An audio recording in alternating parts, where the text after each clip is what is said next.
श्री परमात्मने नमः। कण कणों में, चराचरों में, बाहर और भीतर अंतर्यामी रूप से विराजमान हुआ परम पुरुष परमात्मा में प्रणाम कर रहा। विषय ये है 5000 साल पुरानी प्राचीन ज्ञान की विधियां,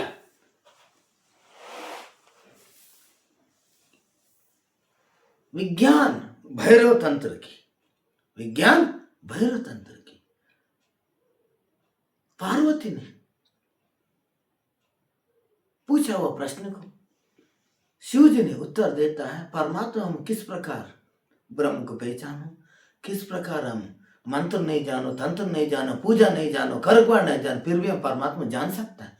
शिव जी ने बताता है। इस विषय में हम लोग प्रथम विधि देखेंगे। प्रथम विधि क्या कहना चाह रहे हैं, और शिव और पार्वती जो संहाद रूप में है वही है परमात्मा अनुभूति है। 112 विधियां है। कितने विधियां हैं? 112 विधियां। 112 विधियां विज्ञान भैरव तंत्र 5000 प्राचीन तांत्रिक और आध्यात्मिक ग्रंथ है। इसमें माता पार्वती के 112 प्रश्न के उत्तर में भगवान शिव ने 112 साधन परमात्मा अनुभूति करने की विधियां बताया है, और जिससे परमात्मा प्रत्यक्ष अनुभूति होता है, जिससे प्रत्यक्ष अनुभूति होता है। ये मार्ग अनुभव की विज्ञान है, ना कि ना विश्वास है, ना कर्म कांड है। ये मार्ग कौन सी है? अनुभव की विज्ञान है, ना विश्वास है, ना कर्म कांड है। और साधन विधि एक विधि में क्या बताता है? श्वास के मध्य शून्य में प्रवेश। पहले की विधि ये है। 112 विधियों में प्रथम विधि पार्वती से बता रहे शिव जी।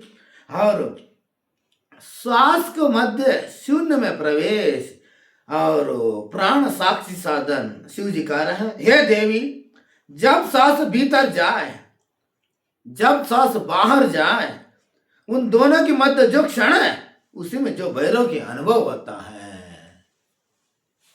हे देवी, जो प्राण की सांस बाहर जाए और सांस भीतर जाए, उसकी दोनों के मध्य की जो भाग है, जो क्षण है, उसी में परमात्मा की अनुभूति हो जाएगा, अनुभूति हो जाएगा। और मध्य के क्षण, दोनों के मध्य के क्षण, उसी में भैरव की अनुभूति होता है। साधन विधि किस प्रकार साधन करे, ऐसी किस प्रकार करे? आप जो जिस दिन से हमें साधन अध्ययन आपको बताते रहे ना, ऐसे ध्यान करो, सरों को ध्यान दो, कहाँ रह जा रहा, केवल देखो, ऐसे देखो। और सुखासन है, या जैसे सांस से बैठे हो बैठ जाओ। तुम कौन सा आसन में बैठते हो, ज्यादा देर तक आसन में बैठ जाओ। हल्की आंख बंद कर लो और सांसों को ना रुको ना बदलो, सांस को ना रुको ना बदलो, और सांस को ना आने को देखो, सांस को आने को देखो और सांस को जाने को देखो।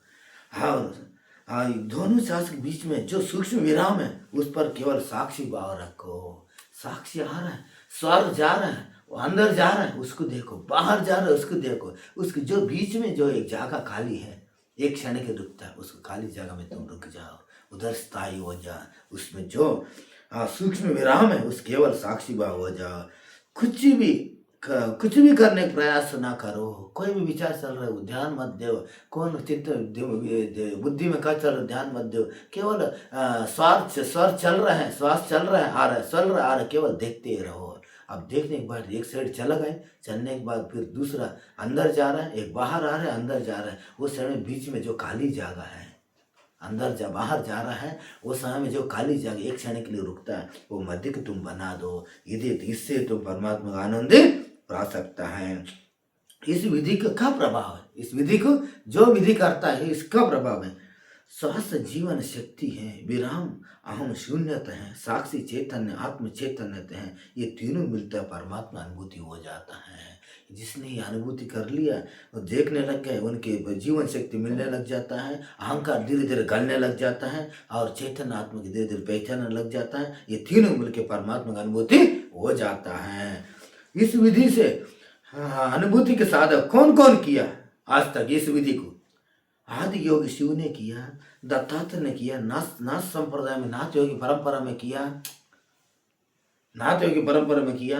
और अभिनव गुप्ता, रमण महर्षि, निसर्ग दत्त महाराज, ओशो, रजनीश ओशो और जय कृष्णमूर्ति, ये लोग ये अभ्यास किया था।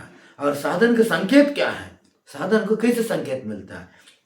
विचार अपने आप धीमी होने लग जाता है, विचार अपने आप धीमी होने लग जाता है, भीतर मौन होने लग जाता है, और समय का बोध कम होने लग जाता है, अस्तित्व से एकत्र होने लग जाता है, भय क्षीण होने लग जाता है। क्या होने लग जाता है? जब इन करते करते आपके अंदर विचार अपने अपने धीमे होने, विचार चल रहे हैं ना, मनुष्य में घर जाना है, स्कूल जाना है, खेत जाना है, जो जो विचार चल रहा है वो धीरे धीरे मध्य होने लग जाता है, और समय के और भीतर अपने आप धीरे धीरे अंदर से मौन होने लग जाता है, और धीरे धीरे मौन होने के बाद समय के बोध, अरे यार कितने समय हो गए, कितने समय हो गए, धीरे धीरे समय की बोध होने लग जाता है, समय की बोध कम होने लग जाता है, और सब चीज में एकता देखने लग जाता है, और भय धीरे धीरे नष्ट हो जाता है, भय धीरे धीरे क्षय हो जाता है।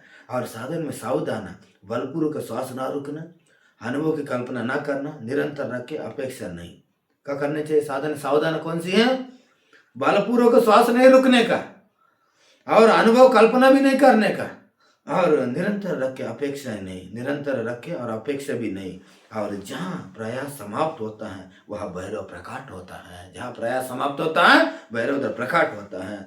और इस विधि ने महाराज, हम गृहस्थी हूँ, मैं विरक्ति हूँ, मैं बैराग हूँ, मैं तागी हूँ, मैं संसारी हूँ, मैं स्त्री हूँ, मैं पुरुष हूँ, इसमें स्त्री हो पुरुष हो कोई जाति भेद नहीं, कोई धर्म नहीं, कोई भी साधन कर सकता है, और करने के बाद ही आनंद पा सकता है। 5000 साल की पुरानी, 5000 साल की प्राचीन विज्ञान भैरव तंत्र अपने को अनुभव कराता, परमात्मा का कराता है, अनुभव करता है। प्रथम विधि, श्वास को आना ही जा रहा है, उसको अंदर बीच में एक जगह खाली है, उसमें ठहर जाओ, इससे तुम परमात्मा अनुभूति हो जाएगा। आज कितनी ओम श्री परमात्मा ने नमः।